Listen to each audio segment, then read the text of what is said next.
ആ അത് നന്നായി. എടാ നിന്റെ വായിൽ എത്ര തലയാണ് ഉള്ളത്? 2 കൊക്ക് കാണുന്നുണ്ട്. ഇനി അതിൻ്റെ അകത്ത് ഇനിയും വേറെയും ഉണ്ടോ? എടാ ഇത് അടുത്ത വീട്ടിലെ കോഴിക്കുഞ്ഞുങ്ങളല്ലേ, അവര് വടിയുമായി വരുന്നതിന് മുമ്പ് വേഗം കൊണ്ടി കളയടാ. വേഗപ്പ്.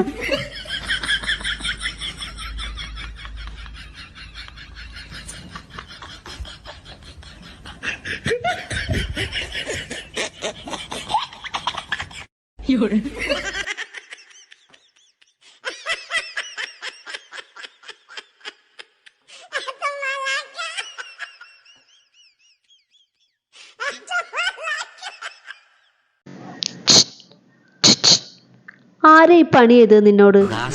സിനിമാ നടിയുടെ പേരാ. നല്ല കുട്ടി, ഒറ്റ മോളെ മതിലോ.